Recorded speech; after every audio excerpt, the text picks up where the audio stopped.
do you think like drugs to get inspired and in that zone to write? For me, 100%. So every song, like, the more fucked I was, the better the song was. What's happening in a couple of years? I'm like, nah, fuck that, bro. I'll make money. I'm the only one who's been to prison, who's been stabbed multiple times, been involved in criminality. The last 2 years, I've been able in a position where I can stay at home 24 hours a day. One of my songs got banned. First time that BBC actually banned a song, especially from women, they're dirty. Pussy, fucking, you know, any woman that I've worked with has approached me. Women are actually selling themselves to see private pictures of her. You can see it for 24 hours, then you got to pay again, yeah? A woman selling sex is legal.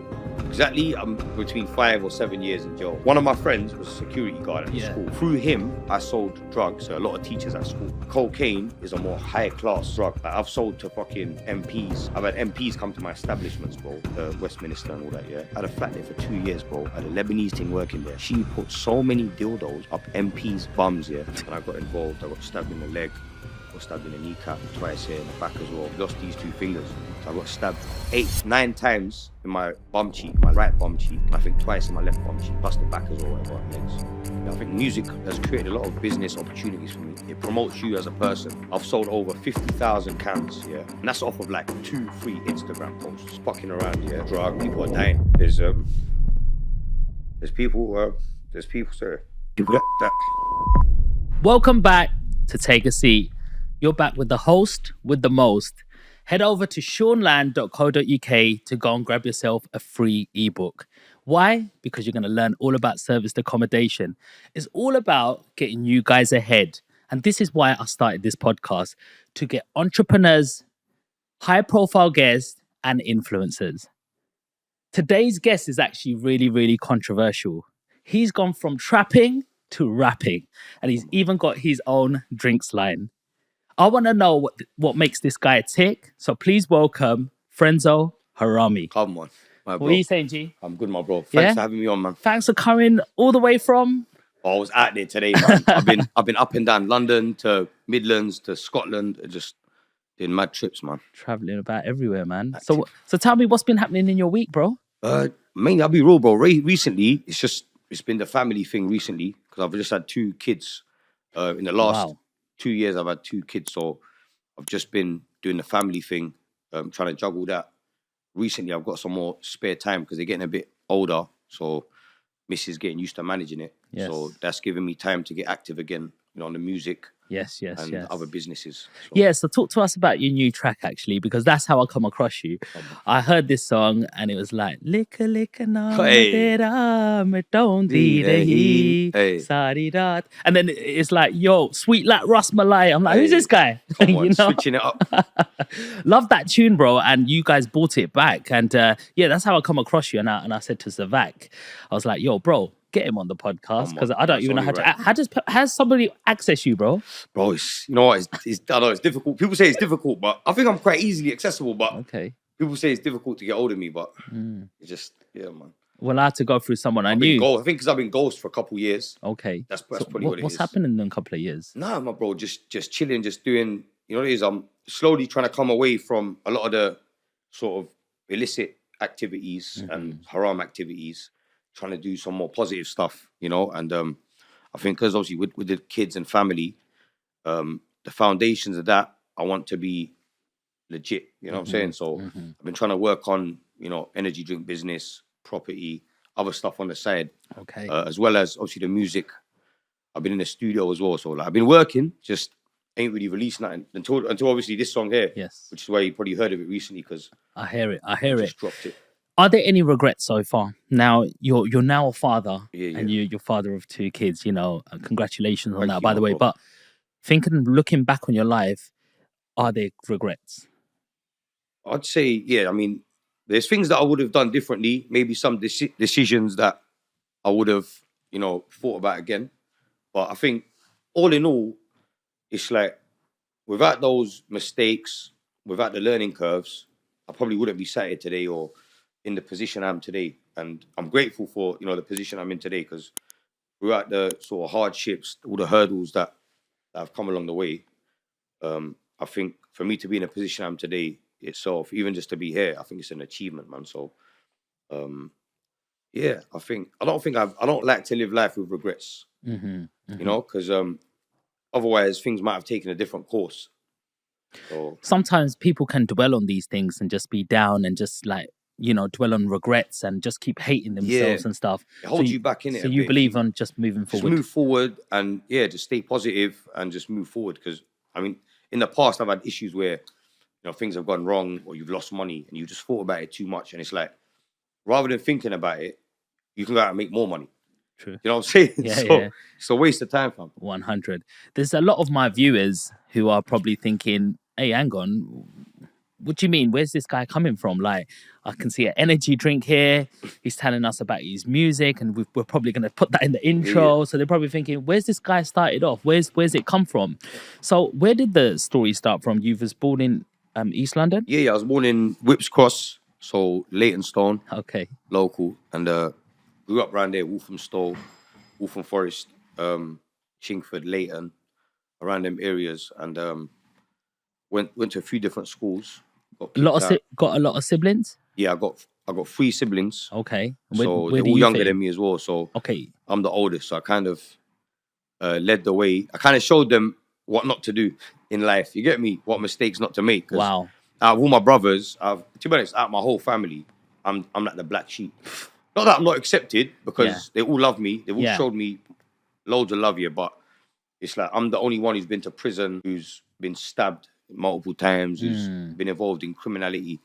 My whole family, the rest of my family is all pretty much straight. You get me? How does that come about? Because normally, when you're the oldest, you're normally the best child. Yeah. You're the role model, and your dad normally gives you this prep talk, like everyone's looking up at you, or you're normally the one getting told off first, and everybody else learns. You know what I mean? So, how did that come I about? think slightly. I think teenage years. I think getting involved in I think it's the environment, bro, mainly. So at home, everything could be sweet at home, but I think when we're left to our own devices, away from home, at school, on the way to school, my dad was always working. My mum had a job as well. So she was a mother and she used to work as well. When we were at school, she had a part-time job. My dad used to work for the Inland Revenue before he set up his own business. So he kind of learned the whole tax thing. Yeah. And then he set up a business helping tax dodgers, you get me, and started doing finance, yeah? So it's like, in between that time, because he was obviously working late, whatever, I think you have a lot of time to mess around. And obviously, I think the presence of a man in the house is very important. Yes. You get me? If a man's not there, and if it's just like 4 sons and, a woman's trying to manage 4 kids, it's, you know what I mean? It's easy for you to like slip through the net. Okay. You get me? Especially where I might have younger brothers that might need more attention than me. I think it was one of them ones. Yeah, I totally agree with you, because a lot of people say, why do you keep telling people to be an entrepreneur? Well, I'm not telling people to be an entrepreneur. I'm just telling them you can do your own business. You don't have to get stuck in the system. And the best thing about being an entrepreneur is having the freedom of your time. 100%. And when you have a family, the first thing you want to do is be present. Yeah. Because like when you're young, you have all of this belief system. And every single day, somebody's putting a new disk hard drive into you for the belief system. Yeah. So if you're not going to be there, then obviously someone else is going to be there for your kids. And it's sometimes it's no fault of your own. Mum's working, dad's working. They got to put food on the table at the end of the day. 100%, fam. But if they think outside of the box, does a little course, get their mindset going, you'll be able to get like freedom of your time. And you've set up many businesses to even know that. Loads. That's why, fortunately, the last 2 years, I've been in a position where I can stay at home 24 hours a day, not really go out anywhere. Do you get me? Obviously, I think the first few months when my first child was when my missus was pregnant, I was just tying up some loose ends. Since then, I've been at home. Do you know what I'm saying? Pregnancy throughout the whole time, even after they're born, I've been at home. So I've been present. How do you do that though? Because like when you're an entrepreneur, you're doing business, you're bopping around, every day is different, and the next minute you're at home, boom. Thing is, I'd say since I started doing music, I've started outsourcing and sort of delegating a lot of my work. Okay. So every business that I run, no matter what it is, I've got people that are doing certain functions. You're leveraging. Yeah. You got like, your systems, I can't do process. it all on my own, bro. Like me, cool. My job at the moment, I'd say, is I make music because I enjoy it. I make a few hours a day. I might make a beat, write some lyrics. To be fair, the lyrics, I need more inspiration. I need to go out, get on the pack it. You know what I mean? Couple days in the town and to get some inspiration. I Do can't you- sit at home and Right. write. So I've not been able to really write. But in terms of, you know what I'm saying, at home, in the office, making phone calls, spreadsheets. That's how businesses are run now mostly. And it's like emails, phone calls, spreadsheets, and just a couple of people running around to do the sort of meetings and stuff like that. And I've just been focusing on sort of the content and music. Do you think, like drugs to get inspired and in that zone to write? For me, 100%. Okay. I'll be real, fam. Like I don't think I've made any music. I've not made any music sober. You're joking. So every song, like the more fucked I was, the better the song was. Do you know what I'm saying? So Why? like, I remember my BBC Asian Network freestyle did. This is when I first started rapping. So this is like 2018, and I gained traction quite quickly. I just went. I wasn't actually looking to be a musician.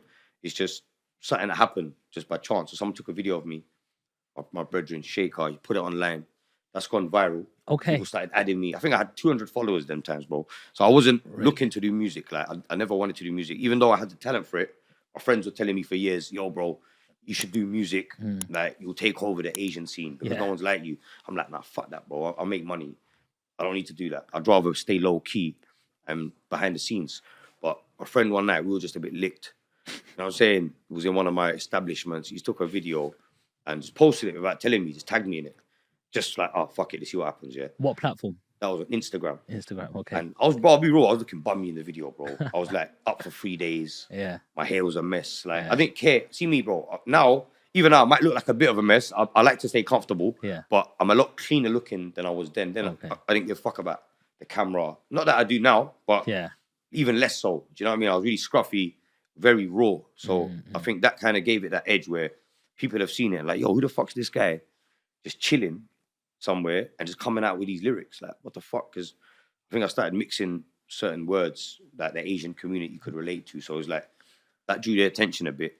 And they're hearing me use racial slurs like packy packy. You know what I mean? That kind of draws them in. Yeah. Then they're hearing the punchlines. And yeah, it went off, bro. I can't lie. It went off. And that kind of gave me the motivation to sort of chase the music a bit more. So like, how do you manage, like, you know, the world's changed so much since COVID. Yeah. Since COVID times, like, people are like, get offended so much more. It feels like you can't say anything about someone's sexuality, how they're looking, a lot of, you know, religion, slang words, you know. So how do you deal with that in terms of you want to release some music, but you don't want it banned straight away or someone censors it, you know?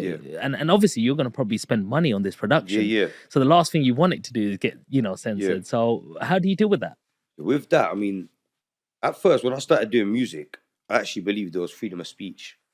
Yeah, as an artist, as a musician, whatever, or just in general. You know what I mean? You always hear in the West about freedom of speech and all that kind of stuff. But I think one of my songs got banned after 3 months on radio. One of my songs got banned, and it was the first time that BBC actually banned a song I think in like 8 years or something. Wow. Yeah? Why? Because basically Daily Mail done an article about it, Okay. And they basically wrote on there that BBC is basically promoting sexual exploitation by playing my music. Right, okay. Because I'm rapping about prostitution, drugs, and bro, stuff that goes on. Yes. Stuff that's already on the radio. Let's be real, bro. The songs that you hear on the radio now, especially from women, they're dirty, bro. Like America is talking about, you know, rude stuff all the time, bro. But say it. Yeah, pussy, fucking, you know what I mean? Whap, whatever it is. I don't know, man. I don't know the words. You get me? Yeah. Like, all they're doing is twerking. These bitches are just twerking. Yeah. They're not, you know what I'm saying? They're promoting that to women, because they want women to do that. But the thing is, when a guy's involved, especially an Asian guy, right? It's like, oh, it's bad now. Oh. Target. So what they've done, because obviously I'm rapping about prostitution, bearing in mind, I'm rapping about women that are doing this because they want to do it. Yeah, so in my business, any woman that I've worked with has approached me. So it's not a case where you see on TV where someone has gone fucking to Romania and kidnapped someone and trafficked them. That doesn't happen, bro. Yeah, maybe it's very far and few in between. It does happen, less so nowadays, but women want to do this work. Do you know what I'm saying? Right. There's women on TikTok and Instagram half naked, bro, and they're not getting paid. You know what I'm trying to say? So if someone's getting paid money, it's enticing for them, especially in today's climate, you know, financially. In today's climate, everyone's like, you hear OF. you know, OF. and OF's the worst thing that happened for women, bro. I'll be real, because OF, yeah, women are actually selling themselves very cheap on there, bro. Like pictures for like 50p and all that. wow. Like literally, fam. You could go on there. There's women on there. These OF models that everyone talks about. These bitches are selling pictures for 50p, bro, and a pound, bro. Like what the fuck, bro? Before OF, we had adult work, Viva Street, some other websites. They're still running. On adult work, when I had women doing content, they were charging 10, 20 pound a day for one picture. That was what I used to charge. I'm talking 2012 to about 2017. Yeah. That was the price for a woman's pictures. Like a woman who's online, to see private pictures of her, you got £5, £10. You can see it for 24 hours. Then you got to pay again. Yeah.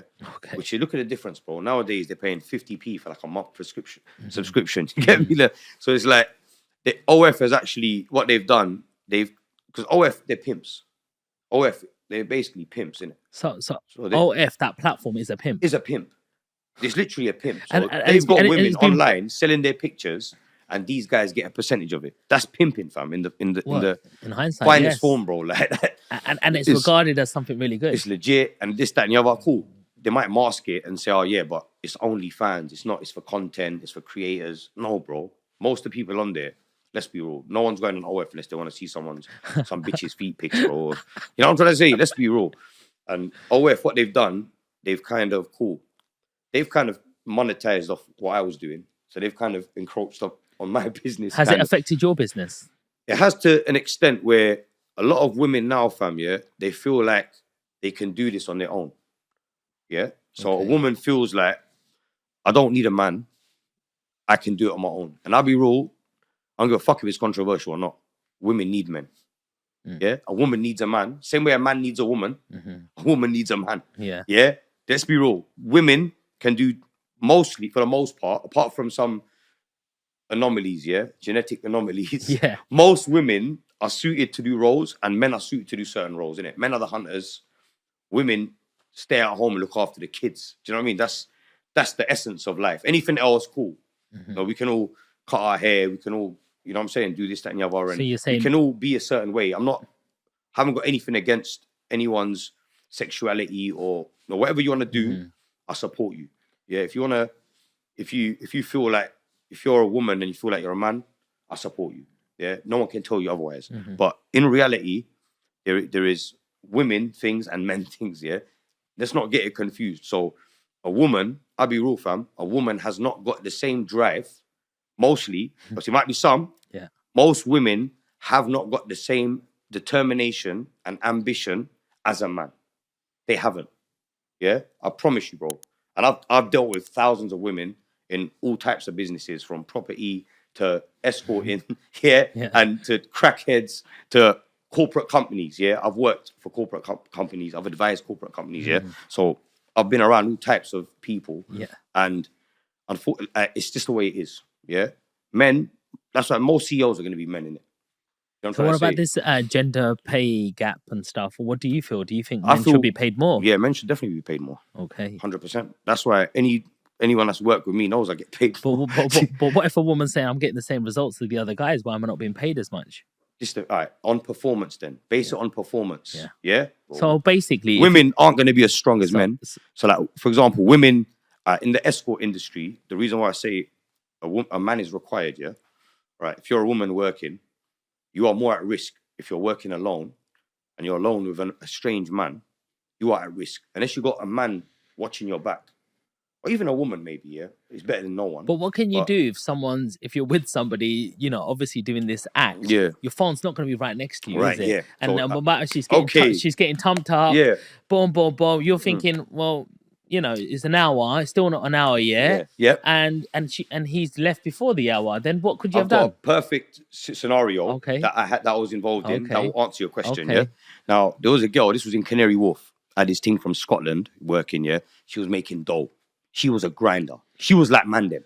Was it because she had the mindset of a man? Was it because of the accent? No, bro, I'll be real. She was probably the deadest thing I had working for me. Oh shit. Yeah, like literally, fam. But her work ethic and her ambition, she was like a guy. Okay. Yeah, she 24 hours out there. Drugs, clients here, Hackney, Leighton, out calls, in calls. She was working 24 hours, 2-3 weeks, to the point where her thing's blowing because she's there. Some girl might come for half a day, make £500. Oh, that's enough to buy my handbag. I'm gone. Do you know what I'm trying to say, fam? Her grinding, yeah? So, that's the little background of her. So she's a grinder. She knows what she's doing. She can handle herself as well, yeah? She'll probably beat me up. You know what I'm trying to say? She could handle herself. Now, check this. She's in a situation where a guy's rang up in the morning, Bengali guy from Tower Hamlets, yeah, Canary Wharf. He's rang up and said, "Oh, I want an out call at my property." See, the girl's talking to him. Boom, we've agreed a price. She's gone there. I think this was on the fucking 20th floor or something. She's gone upstairs. There's no signal up there. So this is where I was getting headache from the start, because she's gone up there. There's no signal. I'm trying to ring her. It's not going through. I'm like, fuck. This booking's like, I think it was about £1,500 he was going to pay up front. So she's got the money now. I've gone upstairs because I told her, look, I want the money. If it's £1,500, then I have to come get the money before you start. You're not going to be there with a guy for 5 hours with the money there. Yeah. In case the guy just thinks, oh, fuck this. I'm taking the money. I'm going to bounce. So I've gone. I've waited outside the hallway. I took the money off her, yeah. I've gone now somewhere else. She was in the guy's flat for a couple of hours. Then the guy goes, can we go to a hotel? Like, I don't want to chill here no more. Can we go to a hotel? She's messaged me. I've told her, yeah, that's calm. Yeah, do your thing. The guy's booked it. They've gone to a hotel around the corner. I've actually seen them because I was actually, at that time, I was around the hotel. I had other gal working as well. So I was coming out of there and I've seen them park up and walk past me into the hotel. So I saw the guy. He was a bit taller than her. You get me? He's quite bigger. He's bigger than me as well. And the girl, they're walking in. She's obviously winked at me, whatever. I don't think the guy noticed it was me. But they've walked in, yeah. Gone into their room now. Cool. I'm thinking the girl's got 6-7 hours left, however long it is. I'm just going to go and do my thing. I've gone now. Now, see me, I need to have communication. So let's say, and up until now, I never had a problem like this. What I'm going to tell you, this is the first time it's happened. I've left there. I'm communicating with her. All of a sudden, I'm not getting no communication. Yeah? I'm messaging her. I'm not getting communication, fam. So this is alerted me a bit. Half an hour's gone by and no communication, yeah? That's made me go down there. I've gone outside, messaging her like, yo, are you taking a fucking piss? Yeah, because I think the guy's extended as well. I think the guy wanted to extend. So the time had actually run out at this point. She was meant to stay longer and whatever. Long story short, she's not answering the phone, fam. Yeah. Texting her, she's not answering the phone, bro. I'm thinking, all right, something's up. Yeah. Now I know she's in the room. I know exactly where she is, whatever. Boom, boom, boom, yeah. I've managed to go get a card for the room.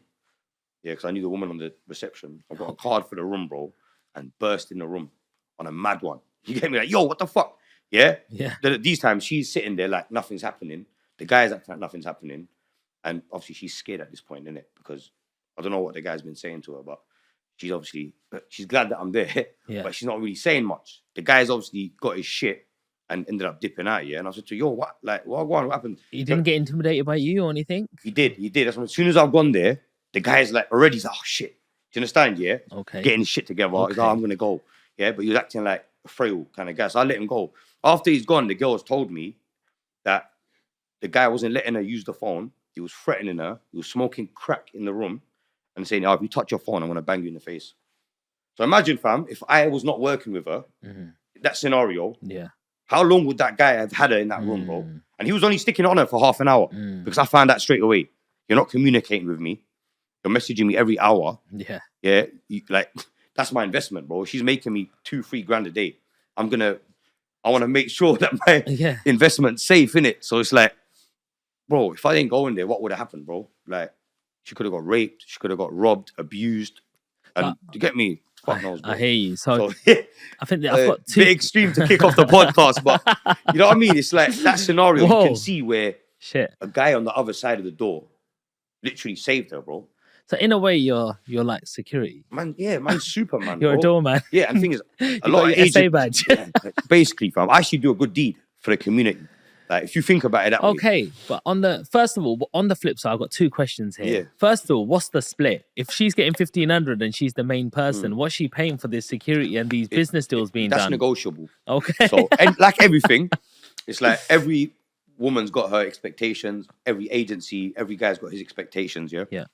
So with me, The minimum we're going to take is 50%. Okay. That's if you're a good worker. Otherwise, we take 60%. So how do you negotiate? It's just, all right. So typical example would be, you said about the percentages, yeah? So, right, a girl normally, how they would contact me would be online.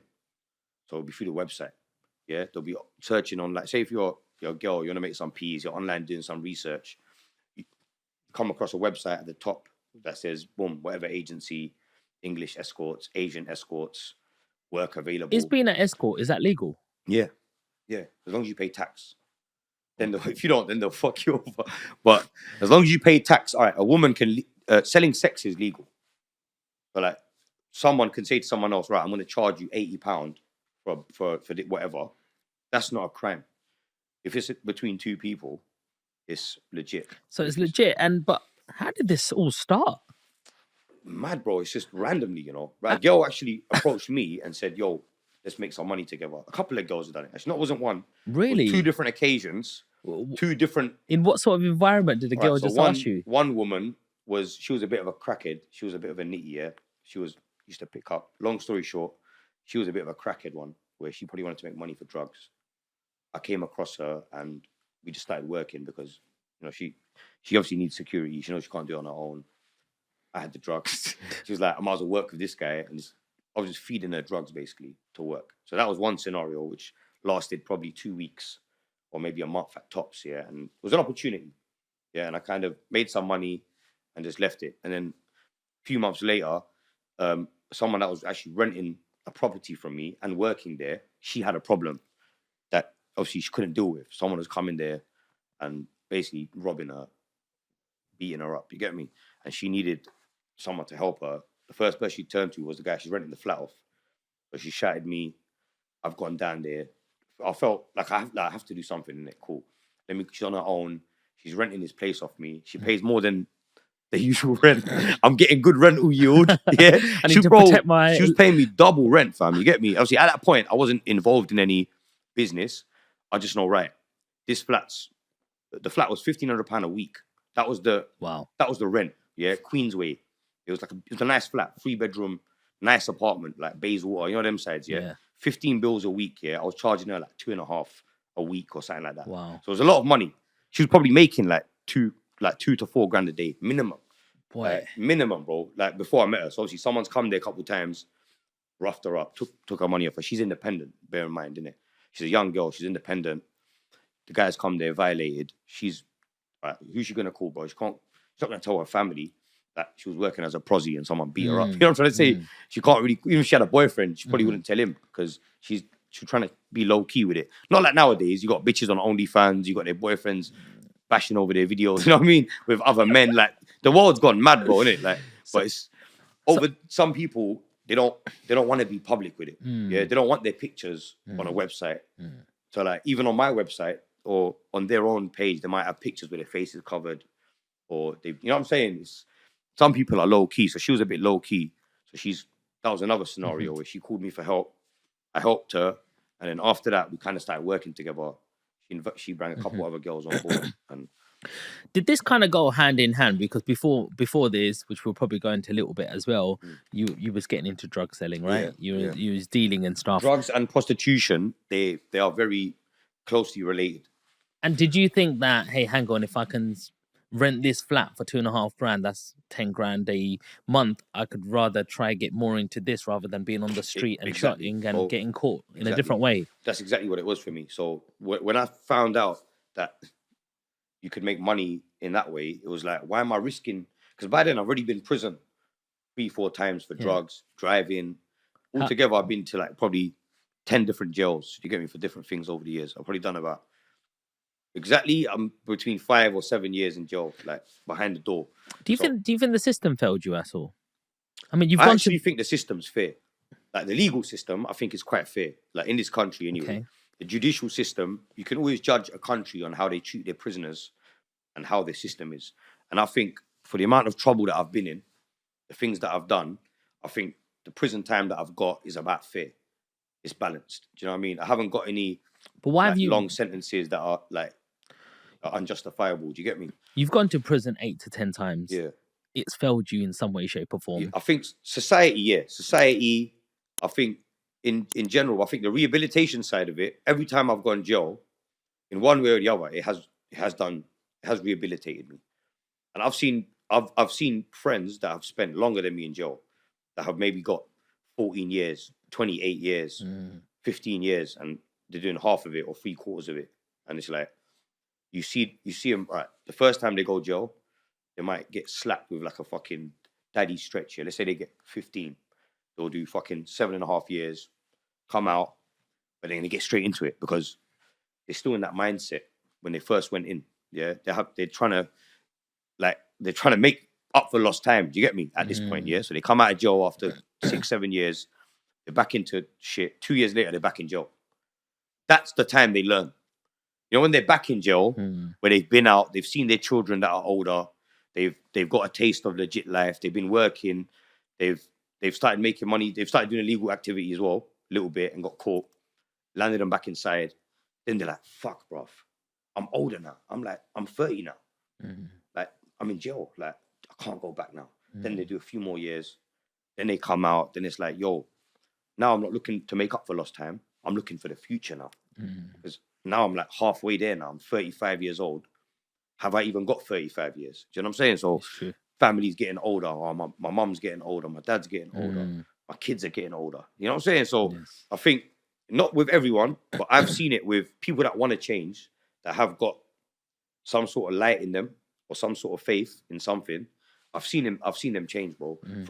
I'm talking like from people that beat off shots broad daylight, rob people, kidnap people, burn people with irons and take their toenails off. I'm talking about guys like that. Wow. To where they are now, where they're working legit jobs and they're active members, good members of society. I think without prison coming in between, I think, no, God knows, innit, what could have happened, innit? So even though I'm a criminal and I hate the fucking police, it's like you have to have a balance in life.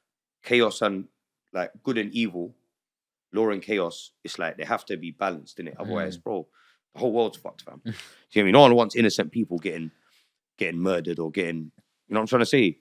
Like, so I think in some way, I think it's balanced, man. It's true. How did you get into drugs? Like, what was that first moment that started leading you into the underground? So the first time I done drugs, I'd say, I think I was 14. I smoked weed. Wow. And until then, obviously, in my family, no one's done drugs. I never saw drugs at home. So obviously I think my granddad smoked. Maybe one of my uncles smoked. Other than that, none of my family, my dad didn't smoke. My mum doesn't smoke or do drugs. My dad might have had, actually he's British Asian, so he might have had the odd drink, whatever. But even he's not a druggie or alcoholic. You know what I'm saying? So I didn't really see that at home. So for me, it was at school, obviously around other people, older influences outside of school, where I kind of picked up on it. And it's like, slightly, it's not like you're peer pressured, but you are kind of, I don't know, man. You're compelled to like act up a certain way in front of people. Do you get me? Especially when you're young, innit? You feel like, I gotta be the first one to do this. I've got to, you know what I mean? I want to be the cool kid or whatever. So you smoked a joint, and loads of people do that when they're young, and they want to smoke is try really- it. And normally they're like, nah, I don't want to do it again, or I'm gonna look after you boys when you're high and stuff. But what happened? Just carried on doing it, bro. I think I've done it. Then I think, you know what? My thing was I graduated to harder drugs very early. Wow. So when I was 15, I started selling heroin and crack for guys that were in a different area. So how did you get associated with them guys? So a couple of my friends from a different school. So I actually went to decent schools. Yeah. So the couple of my friends that might have gone to another school who live in a different area, whose brothers and cousins are doing it. So then you kind of get introduced to it. So my first introduction, I was 15. My brethren said, my cousin needs people. He's looking for people to work on a line in country.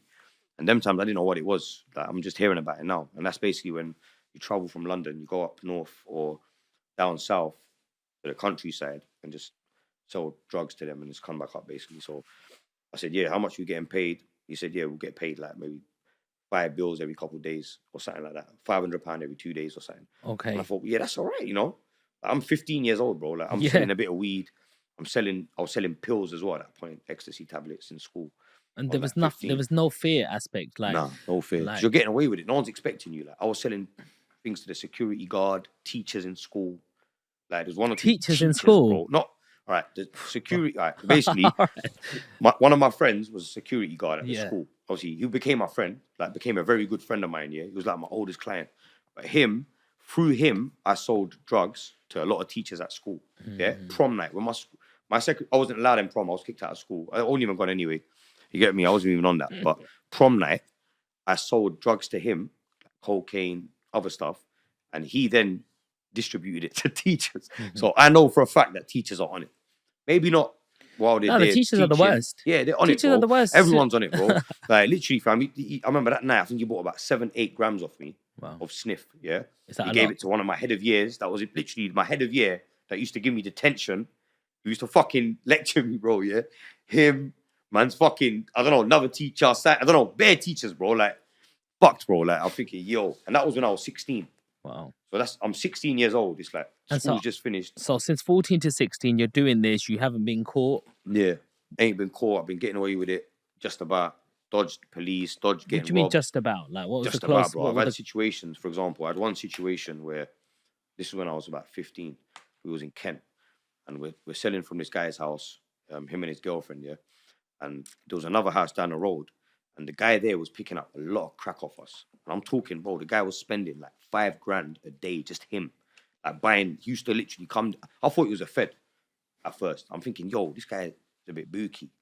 Yeah, fuck it. Let's go and link him in it. Go and link him. A woman, he was at a yard of a woman who was, I think this woman had HIV or AIDS or something, yeah. She was like, looked like she was about to die. Like she was so skinny, old. Her son, funny enough, yeah, looked normal. She had a son who was like 3 years old, blonde hair, healthy baby, you know. Didn't look, you wouldn't even know that the mum was looking like that. Mum was literally about to die. So what happened was now, we used to go to this house for a few days, sell him loads of shit, like 2, 3, 4 grand's worth of stuff. The guy had loads of cash. He's an old man, like really old man. He looks like that guy out of Toy Story that paints the fucking toys. I don't know if you remember that, yeah? But there's a guy, the viewers might, yeah? There's an old man, like a proper old man, glasses, yeah? Painting toys. The guy looks exactly like him. And he's just there smoking crack all day, buying everyone crack. What is crack? Crack is cocaine that's been washed, gone through like a process and made into another substance, hardened, and then they can smoke it. That is 100 times worse than cocaine. That's what draws people to like heroin and shit like that. Because me, I've sniffed cocaine for years. Do you get me? But nothing would ever make me want to do heroin or try crack because I've seen the difference. You never tried it? I've tried it once. Yeah, I smoked crack once, yeah, and it weren't for me. I was like, fuck that, this crackhead thing. You get me? That's when I was much older. I'd already sold it at this point, and I just done it just for like, let me see what the hype's all about. And when I done it, I thought, bro, this is what I'm getting mad over. Because what it is crack is more for the poor crackheads, yeah, who've got serious issues. They tend to get drawn into the crack. Cocaine is a more high class drug. Do you know what I'm saying? Like I've sold to fucking MPs. I've had MPs come to my establishments, bro. I had a flat in Victoria, what's it called? Buckingham Palace Road, yeah? Around the corner from Westminster and all that, yeah? I had a flat there for 2 years, bro. I had a Lebanese thing working there. She put so many dildos up MPs' bums, yeah? You will not believe, bro. You will not believe, bro. Oh, like, man. literally, that's what they want. They used to come there just to get pegged, fam. Yeah, Bloody I swear hell. down. She's got videos of them, bro. Oh my God, that's worth a lot of money. Right, Sun newspaper, shout me. Shout me. Yeah, shout me. You got some 50 bag Yeah, deals we got there. you. We got you. So talk to me about the first time you got arrested. First time I got arrested was around about that time when I was 14. I got arrested with a knife, a butterfly knife. Why was By you then, I've carrying- never stabbed anyone. Why was you carrying it? I just stuff. You know, it's cool, innit? I didn't have no ops. It's just cool, like, oh, knife. You know what I mean? I used to play with Rambos when I was younger. You know what I mean? Not Rambos, action mans and shit. Okay. So, you know, that mindset where, yeah, it's cool, innit? Yeah, man used to have like long ones like that. I used to buy long knives. And like, you know, Buy like 'em for walking where? sticks. There used to be like walking stick things where you pull it out and it's Oh. like a long, not like I said, I never used it at that point. Yeah. It was just, yeah, like I used to be interested in it. You know what I'm saying? So did you get arrested first or get stabbed So I first? got arrested for a knife. Then I got arrested for weed. Just minor things, innit? You get released. So what does it Then feel like I when you're was being arrested and you're like, shit, this is illegal. I know it's wrong. My mum yeah. and dad don't do nothing. They don't even smoke. I'm being arrested here. Yeah, What's the thought process? obviously, it's a bit daunting at first, but once you go through the process, you're like, this is fucking light work, bro. I've been arrested, they let me out. Or they have been arrested and they give me a caution. So you kind of get away with it at first, innit?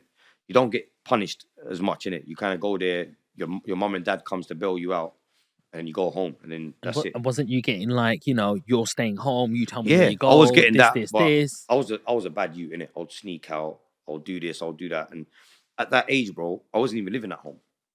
So age 15, when I wasn't at school, this is, like 15, 16, you have GCSEs, you have study leave. Yeah. You're out of school anyway, yeah? So them times, I wasn't even at home. I used to go, like I said, I used to go country, pack my suitcase for 3 days, sell crack. Where your parents are going, where are you going? Ringing me, I'm just, at my friend's house, so I'm not coming home. Okay, don't come home then. All right, cool. Do you know, like, now, like, if you're young and if someone says to me, oh, you're not coming home tonight, they want to run home. Me, I was like, all right, cool. Yeah. I'm making money. So it's about them times, I used to make more money than my parents, bro. I was 15, but for that, like, that couple of months I was going there and I was selling crack, whatever, I was definitely seeing more money than my parents were seeing. So it's like, fuck that, bro. Do you get me? People are struggling out Did they know? They didn't know what I was doing. No. So can I ask you a question? Flip it around. If you was your parents, what would you have done differently to keep you out? What I would have done differently, firstly, again, sometimes I think things happen no matter what you do in it. Yeah, there's anomalies where things are going to happen where you haven't got control of it. Yeah, some people are just born bad breeds. You feel me? Some people are just born a certain way, or they've grown up a certain way. They've got something in them in it. I've seen people like that. Some people, you look at them, even some kids. I look at some kids, and they've got a blank stare, bro. It's like they've seen a lot already. Do you get me? And it's like, that youth's gonna be a bad youth when he gets older. Do you get me? It's like when you look at a certain dog, and it's like he's not all there. That dog's gonna rip you up because he's not even looking at you, but it's like his awareness ain't there. But it's like you can kind of tell, bro. Like who the sweet, like, come on, even with children, fam. You get sweet kids, you get bad kids, you get wronging kids. I wasn't a wronging kid, but I think I was a bit, because I was the oldest, I probably got the most love from my pupos, Carlas, everyone, grandparents, everyone. I was there first, innit? So I've got the most love naturally. Then obviously my brothers have come, my other cousins, whatever. But I think slightly, maybe it's me, maybe I was spoiled. I don't know, bro. Like, fuck knows what it is, but I think what I would do different, firstly, is I would always be there. Yeah, always. Now I don't come from a typical household. Like my mom and dad, they broke up, that divorce, whatever. Dad was doing his thing. Yeah. And so it's like, because he wasn't always around certain times when I was maybe that age, he wasn't around all the time. Yeah, he was, bro, don't get twisted. Financially, he done everything for us. Yeah. Yeah, we didn't go without. Yeah. He supported me up till even after I come out of jail and went jail again, he was still helping me. Financially, he was there. He didn't move to another country at that point. He was still local. He was seeing us every other day or every day. But you're not there 24 hours a day. You understand? The only way that you're going to make sure your kids don't go around the wrong path is if you spend time with them. And I don't mean send them to school and then come home from work at 7 and then spend 3 hours with them. That's not enough time, bro. That's not enough time. Like, my kids aren't going to school. I've said it on another podcast. I'll say it again. My kids ain't going to school, bro. They're not going to school. Fuck that, bro. Never. How do you get around school that? Is where they're going to get influence, bro. School. Yeah? 100%, bro. There's nowhere else that's going to influence a good kid to do bad stuff apart from school. Yeah? Come on, fam. They're going to go to school at 9 in the morning where you're picking up things, bro. From, like, my daughter wakes up, bro, at 6 in the morning. She's just over 1 year old. She wakes up at 6, 7. She's active. She wants to learn, fam. Yeah. She knows ABCs and all that. 1, 2, 3. She's smart. Because man, spend time with her, man. Read to her. Cool. Even TV shows. I'll be real, fam. TV shows like Miss Rachel probably teach kids more than fucking schools do, bro. I swear down, bro. Like, what about if you've got money for private schooling? Yeah, I went private school. I went to private school. Bro, listen. Year 7 till year 8, I went to a 4,000 pound a term school, bro, where all my peers, bro, their parents were conservative MPs, fucking musicians and all types of shit. You get me? That's where I went, bro, for a year. And still that was going on in there? Bro, I was there. Cool. I wasn't smoking or doing drugs at that point. I actually hate smoking. I used to see older girls, like popular girls that were older smoking. I'd be like, like, because obviously my parents don't smoke. I was kind of anti. But then by the end of year 8, because I was a bit naughty, me and a few kids from that school, funny enough, mostly ethnic kids, yeah, who were obviously affecting the learning of the other kids, yeah. They invited our parents into school and said, yo, you're gonna end up getting kicked out. So like they said to my dad, he's gonna get kicked out, but rather than do that, if you take him out of the school, it's not gonna affect him getting somewhere else. Do you get me? So he said, okay, cool. Fuck it, it's too expensive anyway. Take man out. And then for a year, I wasn't in school. So like that year, so I'll be real, even in that private school, had I stayed there, obviously I wasn't there long enough to say how my life would have gone. I reckon I probably would have been on the same shit. And you know why? Further down the line, I started selling drugs to people that I went to school with in that school, bro. And they were on drugs. They probably had on harder drugs than me. They probably had more money as well. They had Do you get money me? to afford Peas, bro. Like I was selling to half of them, bro. Like years later, I'm talking like 10, 15 years later, I'm selling coke. Do you think the school system's broken? School system's fucked, bro. I don't believe in school, bro. No type of school, whether it's a school here, whether it's a religious school, yeah. Because remember, every school has got someone funding them, yeah. No school's just there because fucking, you know what I'm saying, for the sake of it. Government barely funds schools, bro. They get funding from other sources. Do you get me? Other foundations and charities that are set up. They're even government schools, yeah. They get funding from elsewhere. The school curriculum is set up by a certain group of people who oversee what everyone's learning. Do you understand? And that's to suit their own agenda. Yeah. Whatever you learn in school is going to be what they want you to learn. Do you understand? What you learn history in the UK is going to be different from what you learn in another country. Do you get me, fam? Yeah. Like they're all going to teach you at different events. Yeah. Over here, you're probably going to learn the false narrative. Do you get me? Because the winners write the history in it. So school's fucking useless, bro. Like it's better than nothing. If you got two parents who are nincompoops, bro, yeah, who don't know anything, then school's the best option for you because you might learn something. Even though you might get drawn out, you might become a crackhead or something, yeah, you're still going to learn, innit? Learning is very important. You're going to learn the basics, yeah? But if you've got parents that are active in your lifestyle, active in your life, that are available, that have knowledge, more knowledge than the fucking teacher does, then why are you going to, why, bruv, do you think my daughter is going to hold her hand up for a fucking teacher, bruv, whose wages I put in my nose? Yeah. Do you know what I'm saying? Is my daughter going to say, Miss, can I go to it? Fuck that, bro. Like, never that. Like, imagine that, bro. 30 pupils fighting for the attention of some teacher that's earning fuck all, bro, as well, yeah? That probably doesn't even want to be there. Do you understand, yeah? And it's like, bro, nah, bro. I don't, school's lost, bro. And like, when people tell me about school, bro, I just feel sick. And I'll be real, fam, I don't have this conversation with family members. Even family members are like, about schools and that. I'm like, fuck that, bro. And then it gets into a conversation. But it's like, listen, you do what you want to do. You can do what you're indoctrinated to do. I'm going to do what I know is best for my children. Do you get me?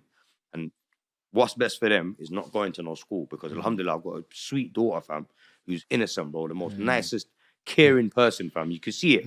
You get me? From a young age, you can see it, like how caring they are. Especially when she's got a younger brother now.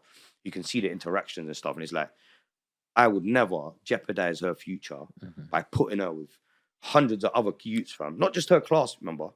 You've got hundreds of kids in this school, bro. Older ones, younger ones, yeah. Crackheads probably as well. There's secondary schools, there's crackheads walking around in classrooms. Because people are taking drugs at that age. Wow. By the age of like year 8, year 9, people are taking drugs, 100%. Or alcohol, drinking alcohol. So what's the alternative? Homeschooling, bro. Homeschooling, and then cool. Kids need to interact and socialize. So how's she? So my thing is, cool. Cousins, extended family, yeah, gatherings and stuff. Yeah, that's one thing. Clubs as well, fam. There's bare clubs, activities that you can do that your kid would want to do. Do you understand? So like the school, they're teaching you what they want you to know, innit? But if you teach your kid yourself, then you're teaching them what they should know or what your values. Do you understand? Not the values of a, you know what I'm saying, a school funded by Masons. I'm trying to say, basically. I hear you. So it's just one of them ones. So coming back to your story, when was the first time you got stabbed? First time I got stabbed, I was 15.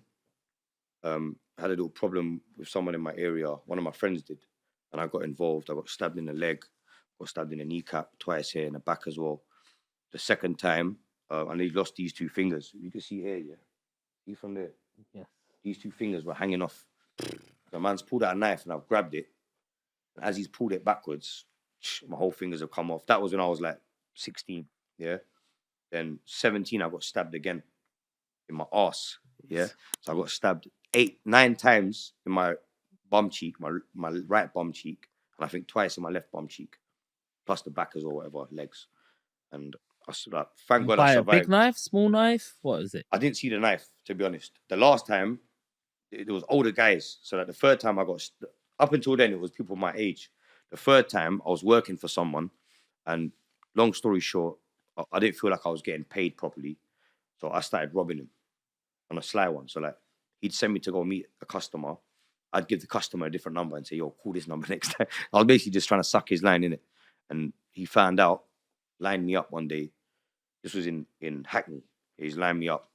He's told me to link him at the park. I thought, yeah, we're going to just talk about whatever. I've gone there. It was pitch black as well. I got rushed by like 4 guys. They were a lot older than me. I was about probably like, 16, 17. These men were fucking maybe 25, 28. You know what I'm saying? Grown men in it. So I got rushed. I don't think they didn't want to kill me, but they could have killed me. I think they targeted me to those parts of my body to teach me a lesson. You know what I'm saying? And yeah, I was fucked as well, bro. Even when that happened, I was on drugs. So when you get stabbed, what does it feel like? At first, you can't feel anything. So it will feel like, but it feels like it's like going through butter, innit? When you like, obviously, I'm talking about when you stab someone, it feels like just like you're slicing through butter. You don't really feel it, and when you're receiving it, it feels the same, bro. It's like obviously, it's your body's doesn't react to it that fast, innit? But I'd say obviously, my situation, I've survived, so I can tell you from that point of view. It gets to a point where you start fading and you're foaming. You're literally foaming, and obviously you apply pressure to the wound. As long as you do that, it will start feeling like you've got a dead leg. So like someone's just sat there for a day, just thumping you, yeah, hard in your leg, yeah. It will just feel like that. And then obviously when you get it sealed up and you get it taken care of, obviously it starts feeling a lot better. But it's not really that bad. Like, to be fair, you don't really feel it, fam. Like that time when I got stabbed, I didn't feel it. The guy was stabbing me. I thought he was trying to punch me. So he's on top of, like, he's hit me. I walked into the park. The guy that I was with, I realized he's still standing further back. I was thinking, yo, what are you doing back there, you dickhead? You get me? As I've turned around, there's another guy who was fucking, this guy was massive, bro. He's come running up to me. Bang! Yeah, all I heard was, bro, all I heard was screeching. Everything went purple, yeah, for about 5-10 seconds, yeah. As I've come back to my senses, I'm on my back. He's on top of me, yeah. He's trying to, I don't know what he was trying to do at this point. Yeah. I've just literally come to my senses. He's trying to do some madness. I started laughing. I'm like, yo, you dickhead, what are you doing, bro? Because, bro, he wasn't punching me. He was just trying to, I don't know what he was trying to do. He was trying to get in a position. And that's when I realized, okay, he was trying to flip me over or get me in a position where he could target where he wanted to stab. Mm. Because, bro, they weren't trying to kill me. Mm-hmm. But they would have got bagged and got lifed off. They ain't going to kill 16-year-old in a park, bro, where they haven't planned it. Do you get me? They're probably fucking, there's bare evidence, yeah? And over what? Over me trying to rob a couple customers. It's not worth it. Do you understand? So I think they actually wanted to just teach me a lesson rather than go for the M. Yeah, they didn't want to go for the kill. So they've stabbed me in the arse, back, whatever. Just left me there, took my phone. And I didn't even, at that point even, I didn't know I got stabbed. Obviously, my head's hurting, my body's hurting from getting punched and kicked. But the stab wounds, you can't feel it at that point. It wasn't until I walked about 100 yards. I see a group of youths my age, black and white youths, in the park. And 2 girls will come up to me and they're screaming, you get me? Oh, yo, what's happened? And I've looked down, all my bottoms from this side were all red. So like this side was white, but the side, obviously this side for some reason, was all down here. Wow. It was all red, the grey bottoms, yeah? That's when I've seen it, then you start feeling it. Do you understand? Like at that point, I won't, the adrenaline's got the better of you, but when you're actually looking at it or whatever, or you know that it's coming from somewhere, it gets you, bro. I think I dropped so shortly after. Obviously, they've called an ambulance. They picked me up, took me over the gate, took me to the fucking hospital, and then blood. The worst part of that experience, let me tell you, wasn't even getting stabbed. When I've gone to the hospital now, I was about to say hotel. When I've gone to the hospital, yeah, the first thing they've done, they're giving me bare morphine, yeah. The guy said to me, are you on any like medication?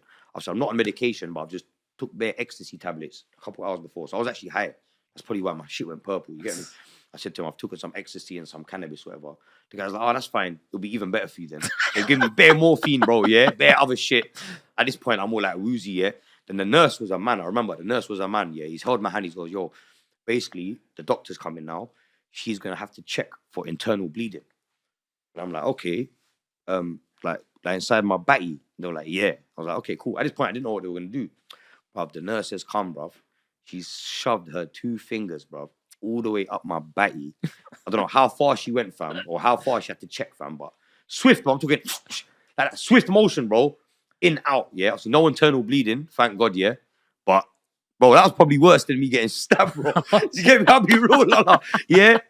I would rather she gave me one more stab wound, fam. Oh, shit. Yeah, just give me one extra juke, fam. This stuff, obviously, luckily, it wasn't a male nurse that put his fingers up there. Wow. It was a woman with small hands in it. You get me? But yeah, man, they didn't take my virginity though. Don't get twisted. Yeah. Still, I don't think they popped anything. It's just, you get me? Oh, shit. Check the bleeding. Wait, man. Wow. Harami energy, look. Cheese. This is the one. You know what? This is the last can I've got. You know. What you saying about this? This is the actual last can. More. How did you get around making an energy drink? Like, you know. So with this, I like energy drinks. It's probably my favorite drink because I'm active. I've got active lifestyle. My shit is, I'm up late. I'm doing this, that, and the other. And to be honest, the other energy drinks, it's like I weren't really feeling them. I thought, you know what? Let me make my own one, and just, you know, now I'm talking about it. Peng, fam. Peng. Flavor in that. It's called Harami Energy, yeah? Harami Energy, man. Yeah. But it's like the flavor, fam. There's no energy drink that beats it. Another thing, you know them energy drinks like Boost, Yes. Prime, you got these other shit ones, yeah? They've got no sugar in it. Yeah? See, most drinks have got 4.5 grams per 100 mil. So, Ribena, Pepsi, Boost, all these drinks now, if you look at their sugar, it's the same amount. 4.5 grams, yeah? Normally, they're meant to have 15 grams or something per 100 mil. The reason they've reduced it is because of the sugar tax. But anything over 100, I think anything over 1 million liters, if you got more than 4.5 to 8 grams of sugar, it's a different tax bracket. And over, I think, 11, it's another tax bracket. So all these companies now, that's why they're promoting low sugar drinks, because they don't want to pay the tax. Yeah? Not because it's better for your health, because let's be real, sucralose and that artificial shit that you've got in Prime and all these other drinks, they're just finding out now that it's a lot worse for you than sugar. Because there's not been that much research into it, it's a grey area. So they're getting away with using it. So how do you get to, like, I'm somebody at home and I'm like, I want to make an energy drink. How does that happen? How do you make that real? It weren't easy, you know? I can't lie. Because at first, I had a couple of people that I was chatting to, and they were coming up with ideas, and they were throwing ideas around. And I was under the impression that the guy that done my artwork for me, because he'd done brands before, I thought he had the contacts to make it happen. Yeah. So my involvement was going to be, yeah, the design's cool. You make it, I'll market it. Yeah. That's what in my head, that's what was the idea. Yeah. Once the designs were done and everything was done, yeah, I was actually sitting there waiting for these guys to come with numbers. And when I got the numbers, I'm like, yo, bro, this is not a business. You got some local manufacturer to make these cans, who's probably going to someone else to make the cans, charging dumb money, bro. Like, there was no money in it. And I thought, nah, what they're giving me is basically, if someone wants promotional cans for a fucking event, then you call this company, you pay that Red Bull prices, and you get a few cans made, yeah? That's not what I want to do, yeah? No. I'm trying to do a business that's scalable. I want my shit in Sainsbury's and fucking Londis and Shell and all this shit, yeah? So I've said, yo, fuck that. Let me do my own research, yeah? Let me use my knowledge in property and whatever else, and selling drugs and other stuff here. Let me use all of that to now source a supplier, yeah, for thing. Yeah, I can source Colombian suppliers for cocaine. How hard can it be Yeah. to source this? Or I've gone online for about 2 months, fam. I made phone calls every day. I spoke to people at Red Bull, fucking this company, that company. I spoke to a man in fucking Dubai, Thailand, Poland, everywhere, bro, everywhere. International, I bro. spoke to guys in Leicester, Asian guys that had done it before, randomly, but I found their numbers online and ringing them, just talk to them. Yo, bro, like, I want to make a drink. Like, oh, go and get your shit trademarked. That's what he said to me first. He said, get it trademarked. He didn't even know I was Frenzo or whatever. He just hearing me ring, some guy ringing him. So I got information from people, got my shit trademarked. Then I realized, okay, cool. For me to make a drink that's the level of the other drinks, yeah, that can compete with Red Bull and Coca-Cola, I need to have the best ingredients, the best can, and the best quality, yeah? So for that, the first thing that I did was I scrapped all the overseas manufacturers, yeah? Because UK is the best place, yeah? I trust UK. Do you know what I mean? I don't trust Poland. I don't trust Pakistan, yeah? With all due respect to the brothers, yeah? I'm not going to get a drink made in fucking Turkey. You know what I mean? My thing was, let's keep it to the UK. Let's get the highest quality, the best manufacturers, yeah? People that I work with Coca-Cola and Red Bull, Wow. yeah? That's the level I'm working on. So, because remember, Red Bull don't make no cans themselves. They have other people canning it for them and da-da-da-da-da. For that reason, unfortunately, it makes it difficult for small people like me, who's just getting into it, to get some sort of to get a supplier like that, because they're like, yo, we're churning out millions of cans for Red Bull. Like, why the fuck are we gonna want to make your fucking 10,000 cans? Do you get me? So it took me a while to meet people. So I found out I made the best flavor. Then I found a company that makes the cans.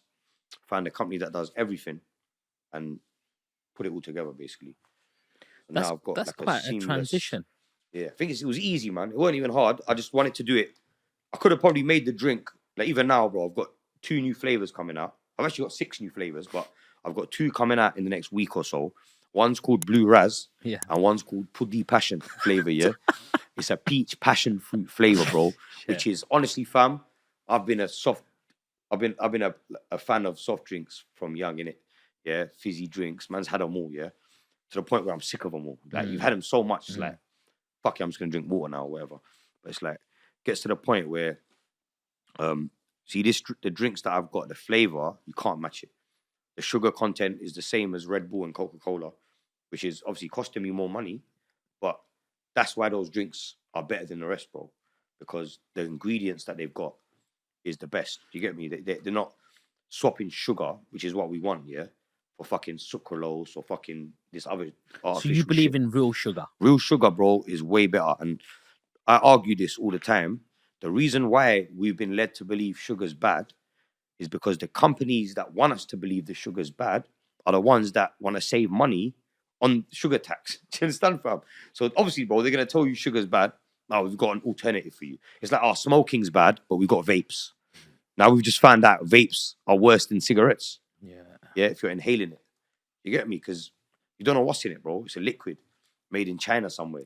And man, like For a half pound. the CBD vapes that you get nowadays and the THC vapes are spice. Like it's not even like THC. How do you know that? I know people that make them. Okay. Yeah, and people smoking it thinking it's weed or it's THC, but it's not. It's like some next shit. It's not good. That's why I stay away from that one. So you're now trying to take a different path in life in terms of business. Yeah.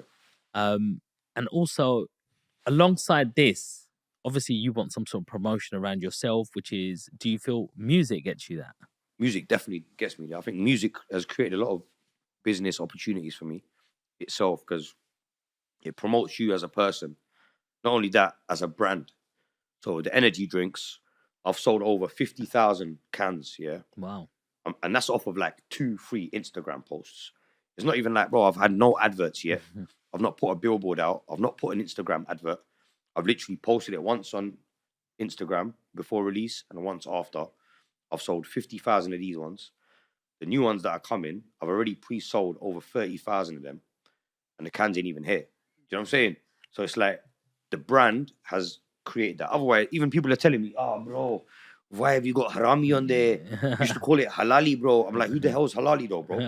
You ain't like you definitely ain't gonna buy it, bro. You get me? Like, Harami's the brand, innit? Yeah. Do you know what I'm saying? And How it's do like, you playing devil's advocate and also respecting you in the same sort of light?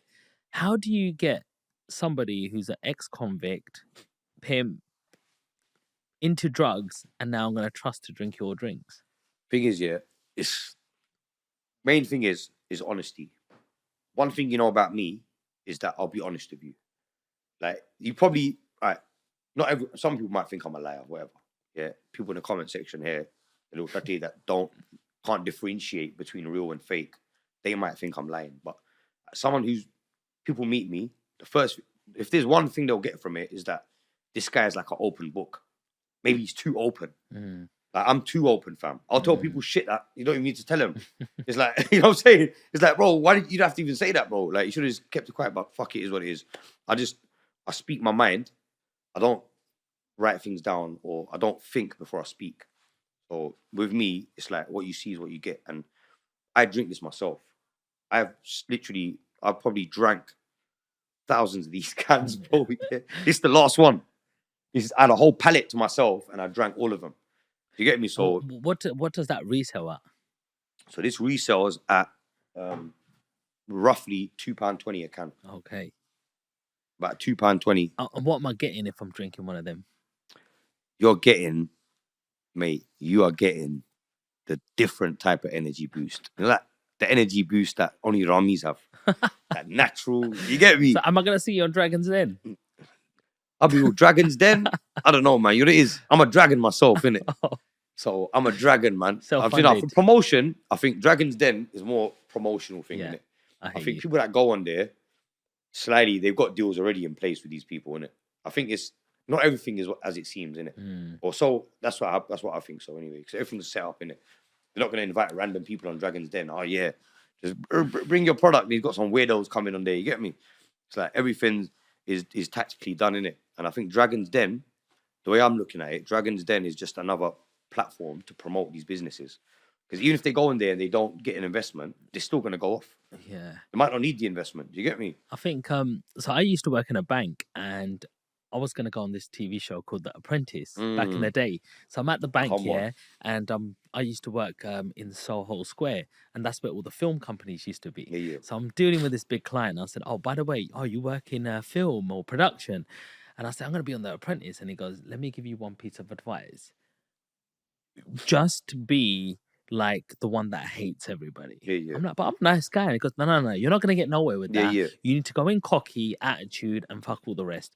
And so basically, I went in, I gave it loud and proud. I got in first way. And then I thought, I'm going to show my personality more. Didn't make it through the next round. Yeah. But the guy was like, hey, I grew up in a trailer park and my mom was a prostitute and this what happened. Next minute, The producer was like, he's in. He's going to make what the good. So it just reinforces what you said. Not everything is as it seems. It's like, is he going to get TV ratings? Is he going to make the show entertaining? And that's who gets in. Yeah, no, it's true. That's what it's about, views, innit? Numbers, man. It don't matter about anything else. And that's what they care about, fam. So tell me more about the music. What inspires your music? Like you've recently, big up to Savak, by the way. Come on, my bro. Yeah, because Savak made this one happen actually, because that's how we connected. But how did you find Savak? Did you know each other from before or? Yeah, I mean, we're from the same area. Okay, so I think like my cousin knew him or like I think my brother might have even met him. So we knew of each other, but it wasn't until I started doing music where we linked up just randomly. We just started talking online. We've linked up and just built a friendship from there. And we've done a lot of good work together, man. I've learned a lot of him as well in terms of on production, because producing was, even though I've been doing it from young, I haven't done it professionally. So like when you're doing it as a joke, when you're taking it serious, it's a bit different. You get me? When you're actually getting into it and you're trying to learn how to not just make a beat, but produce the whole. Like me, I do everything, bro. Like I'll make my own beat, I'll write the lyrics, I'll record myself, I'll mix it, I'll master it, I'll upload it. So what's you get me? Apart from shoot, if I had 4 extra arms, or if I had like if I had a clone of me, I'd probably get myself to shoot the video as well. Like literally, like man's got the whole thing, and it's only because of being around, you know, people like Savak and other producers, Skits, you know, a couple other man, Jamie. There's a few producers I work with, and just being around them, you pick things up. You know what I mean? And So how does someone like just because I know Savak, how does someone like that add to you? so with Savak now, in terms of a producer, he's one of the best in the UK. Now, I'm a good producer. I've got a lot of hits. I've got my beats. I've got millions of views. I've got 100 million streams online. So I'm a producer in my own right. But as a producer, I can appreciate him more than, let's say, normal person listening. They listen to music differently. Yeah, they'll just go on the vibe and maybe some of the lyrics or the tone of it, and just they'll just look at someone else enjoying it and just enjoy it. But when you're actually making the music, you hear things in songs that other people don't hear, things that impress you, things like, yo, how did like, you know what I'm trying to say? Yeah. That sounds mad. Yeah. Yo, how did he do that? You know what I'm trying to say? Yeah. And it's a constant learning thing, bro. It's like, and because he's a multi-genre producer, he's got loads of different skills, fam, yeah, and ideas that I might not have, because me, I'm rap music, maybe R&B, bit of Asian mix, but like my stuff is like more concentrated. Whereas Savak and other producers, they're actual producers that have been doing music the same way I've been selling Puddy and selling Mali. Yeah, they've been making music. Like the whole, like I can sit here and tell you loads of shit about this and that and the other. But if you ask me about music, I'm just going to be limited to like my experience and the time I've been doing it, which probably about 5-6 years. Do you get me? In total. So where do you see your music career going? At the moment, I've never really expected anything from it, and as far as it's got now, I'll be real. Even where I'm at now, I'm happy with what I've achieved from music, because you know, like when you're not expecting nothing, Yeah. and you don't have expectations, I think that's when more comes to you that way. Do you get me? I think when you try too hard for something, it don't happen, bro. Like you just gotta kind of like not give a fuck about it. You get me? If you care about it too much, fam, it never happens. You know what I mean? I've realized that. That's in my experience anyway. When you overthink it, or like, you know what I mean? Even like when I first started making music, because I was a bit ignorant and I didn't know things, yeah, I was releasing dog shit. Stuff that I wouldn't release now, because, all right, as a producer, my ears are more alert. So I can hear certain things, too much things, yeah, that other people wouldn't hear. Whereas before, I was just like a listener. Sounds good. I'm happy with it. Just release it. Now what will happen is you'll fucking procrastinate. You'll go over it.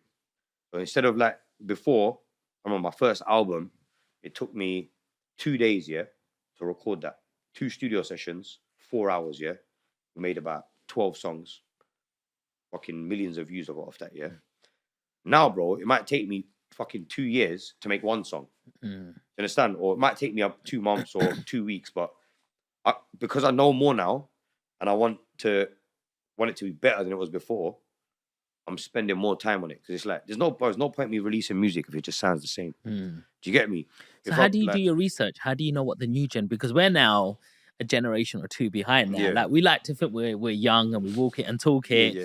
But you see the young youths Yeah, now. yeah. You've got the 20-year-old bunch who are the next sort of coming up entrepreneurs, and then you get the new gen who are 17, 18, young. who's going to be consuming this music, but they've got a totally different ear to all of this stuff. Easy for us, bro. Do you know why? Because we have heard music for so long, yeah, that there's songs that we know about that they will never hear unless we introduce it to them.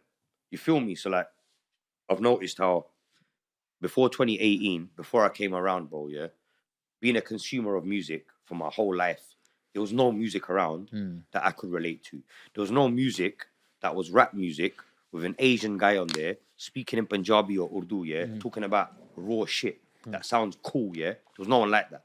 Most of the Asian guys are pretending to be Jamaican, yeah, on tracks, on them old school, you know, them old school drum and bass kind of ones. Yeah. You got man speaking, and you got Asian guys speaking patois. Even me, I speak patois because what it is, that's cool. Being Asian's not cool. Bud ding ding is not cool. Do you understand? Yeah, like You know what I'm saying, fam? Let's be real, Yeah, innit? yeah. The Jamaican accent, yeah. Hey, boy, Yeah. me I put one in your face in a morning. That sounds cool. Hey, Wagwan. I'm going to shoot you. It sounds, you know what I'm saying? It's not cool, fam. So growing up as Asian, even though, bro, I love my culture, we've got the richest, deepest, most amazing culture, yeah? But you're not proud of it.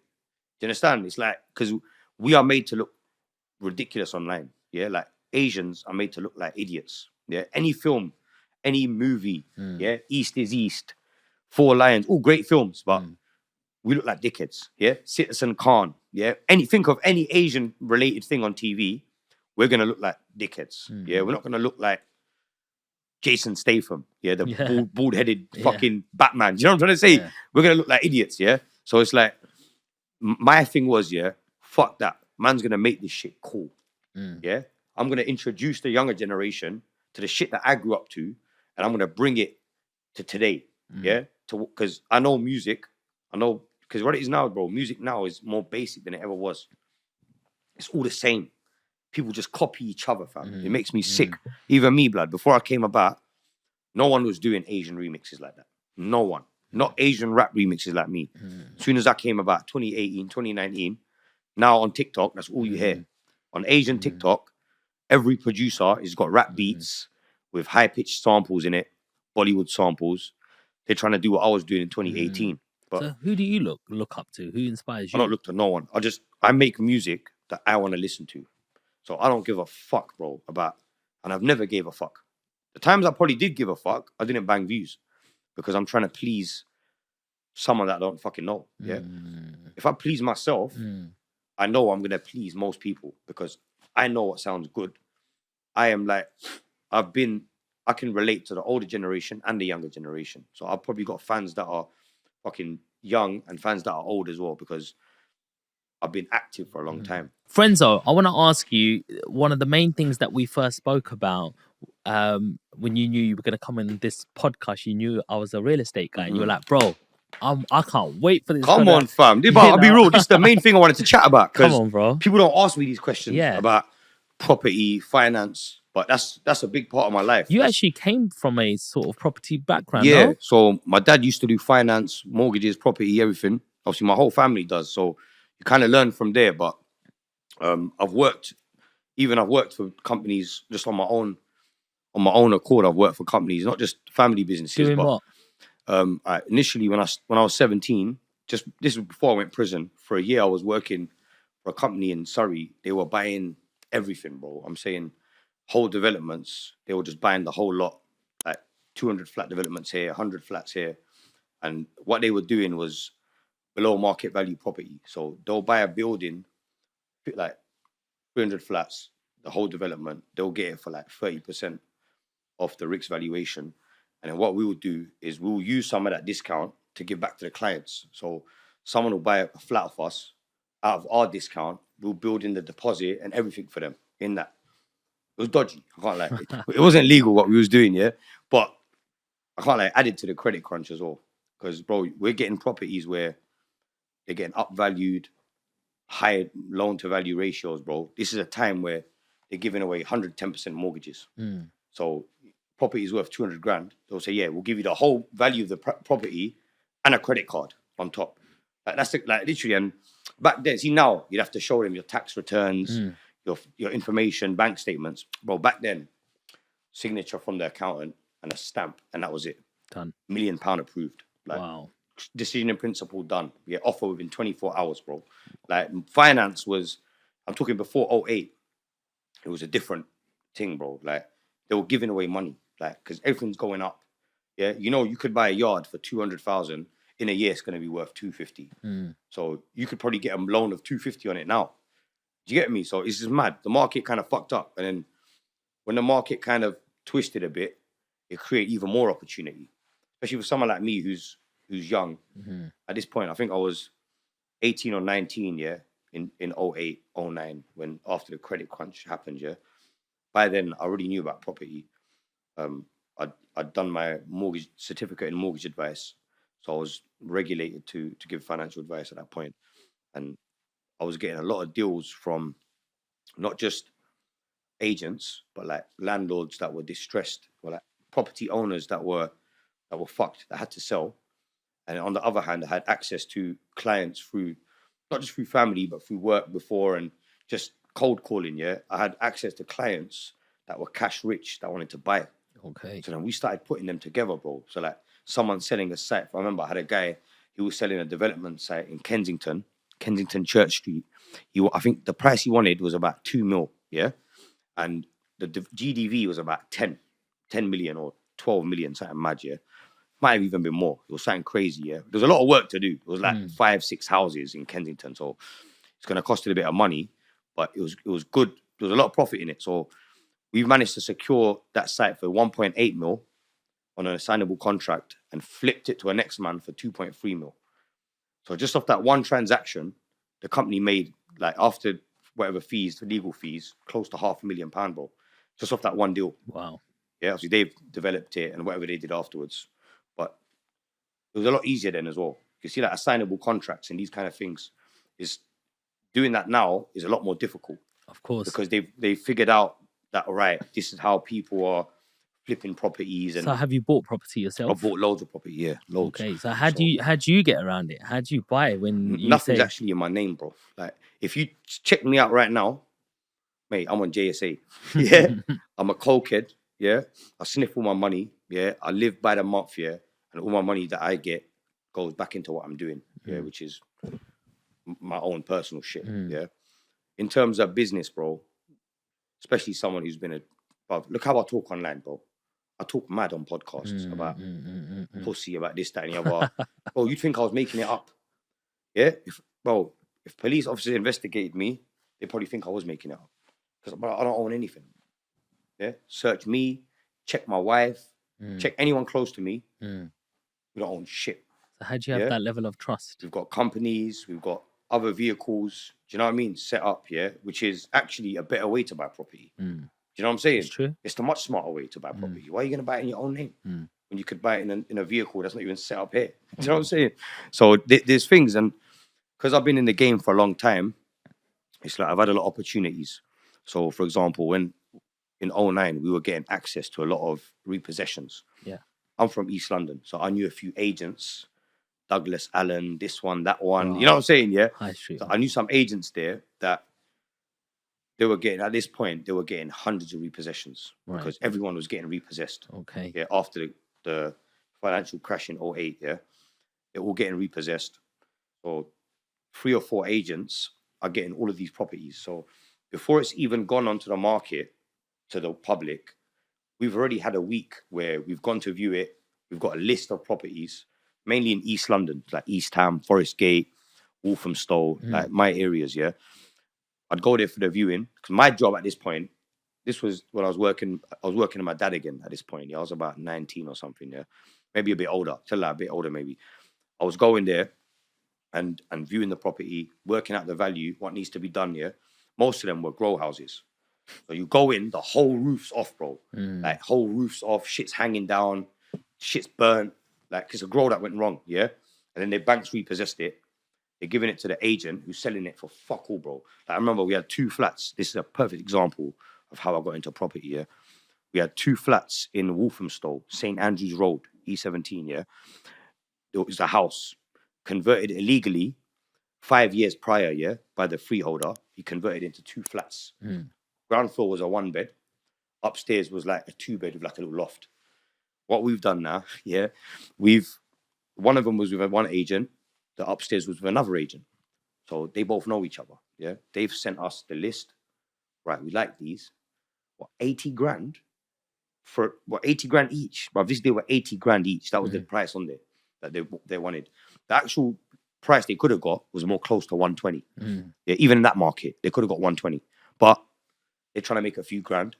So they bring it to me and my people and said, yo, if you lot buy this property, give us 3 grand, 4 grand on the side, sourcing fee. We'll push your offer in front of all the other offers. Yeah. So they used to make our offer, even if it was 20 bags less than the other one, they'll make it look so solid. These guys will complete within 7 days. Exchange and completion simultaneously. Just gas it up. Yeah. Once we've secured a go ahead from the fucking bank, bro, this is what we did with this property. I tell you, yeah, genius. Yeah. Bearing in mind they were illegally converted. What we've done now, because there was leases created and separate meters created over 5 years ago, we could prove that the property had been that way for 5 years. So then what we've done, we've gone to our contacts at Waltham Forest Council. Yeah, up in here. Listen, brother, we've got this property here. We've got proof of 2 leases that were created. Even though it was created illegally, it doesn't matter. They were still created. And that gives proof that it's been that way for over 5 years. So then they gave us a certificate of lawful use on that property, yeah, which, bruv, that, so check this now, check the worst thing that we did, yeah, the best thing, sorry, we exchanged, but we done a delayed completion, yeah, which longed them off. In those 2 weeks, yeah, builders went in, they turned the 1 bed downstairs into a 2 bed, they turned the 2 bed upstairs into a 3 bed, yeah, because there was enough space, it was big, yeah, they've added some walls, they've done this, that, and the other. Then we got existing use on that, on the fact that it was that way, yeah. And then in the end of it, bro, I think 80 bags, 160 bags, I think 30 grand got spent on it, yeah, bro. Now them properties are worth 350 each, bro. Big, like 350 each now. There's nothing like I've property, still got them. man. I've still got them, bro. Like I paid 80 grand each, so 160. I probably spent 30 grand. Let's say 200 grand. 200 grand I spent on it, including the bridging loan that I got to cover the completion and the exchanging. Bro, now they're worth, come on, bro, 350 each. Are you going to keep going with the property stuff?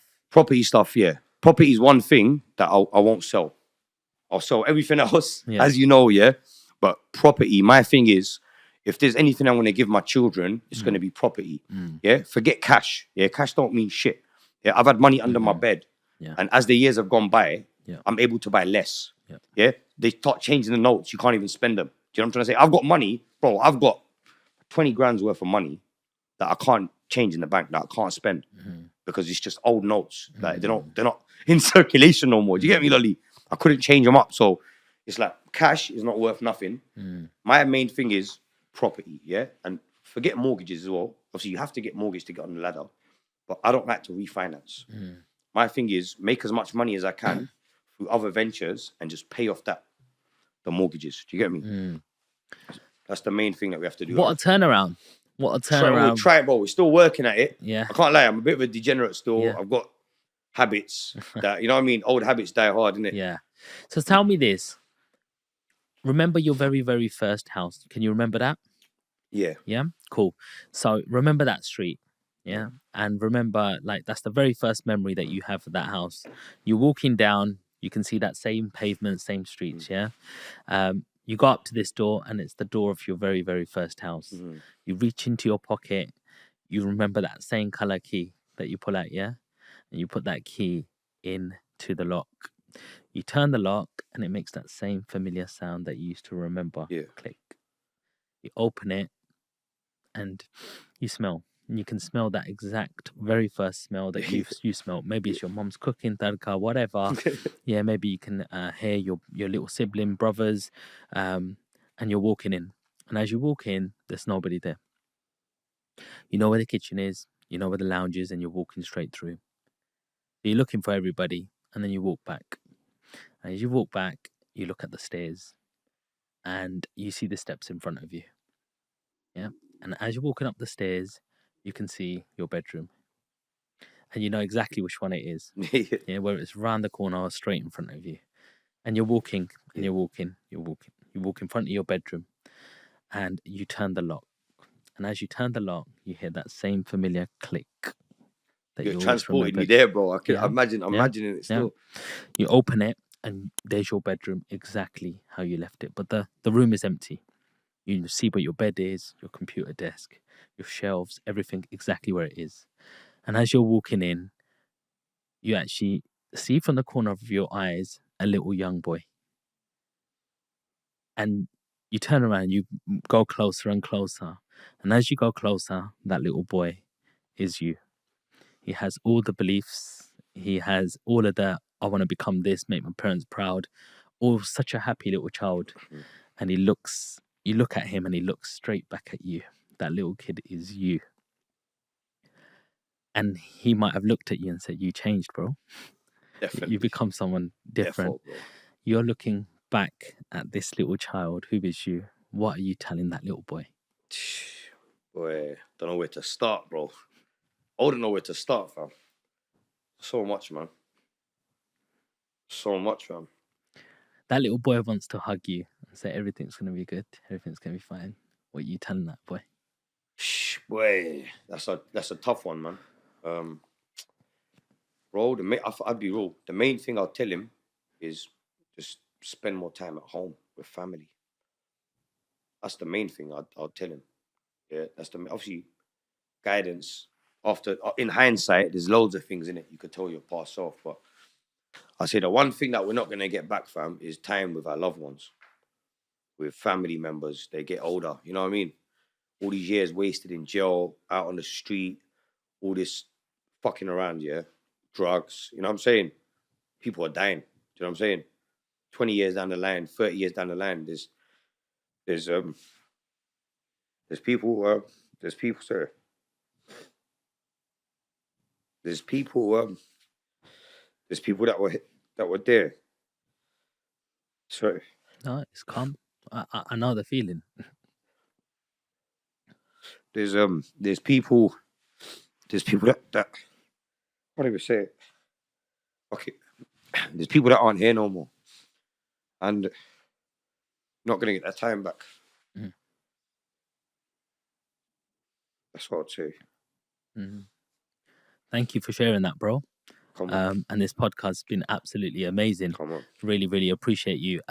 So there might be emotional, man. You got me, cuz. I know you weren't expecting that one. Shit. You got me. You got it out of me, Lolly, man. We're all human. Hey. We're all human. Shit. We're all human at the end of the day. You know, we all got feelings and we've all made wrong turns in our own way. Yeah. You know, and we all have regrets. But what I want to get out of this podcast on mindset motivation is you can overcome anything at any stage. You can make that change. You can be around the right environment, right people. It's within. You can make that change. And if there's someone's looking up to you right now and doing maybe some of the things potentially they shouldn't be, but they're 10 years younger, maybe you could inspire that change. 100%, bro. Maybe you can make that change and go, do you know what? The main man who I aspire to be like, actually telling me what he done in the past might not have been the best decisions. And don't forget about people around you because they're not going to be around forever. Yeah, you know, real. and I know that sort of firsthand as well. For real, man. So if somebody wants to reach out to you, Frenzo, how would they contact you? Check out the Instagram, YouTube. You can email me. Everything's on my Instagram at Frenzo_Harami. You can pretty much everything's on there. Yes. Yeah, you got me. Like, there we go. You got me, cuz. Hey, and there we go, guys. You lined me up. You planned that one. Hey, you got me. Bro, public speaking schools taught me something. Hey, drew me out, bruv. Papa put me there, fam. Like, you put me in my... Bro, I walked in my granddad's room, you know? Yes. You know, when you put me there... Yeah. I didn't even go to my room. Oof. Yes. Mad. I hear you. And that's it for today, guys. I hope you really enjoyed that episode. I'm trying my best to get the best people on, to get the best conversations to help get you guys ahead. So the least you can do is smash that subscribe button. Leave us a comment. Leave Frenzo a comment. I'll make sure he gets it and he replies to it. And don't forget to share this with somebody who may need to hear it. So until the next one, peace. Big up. Bless.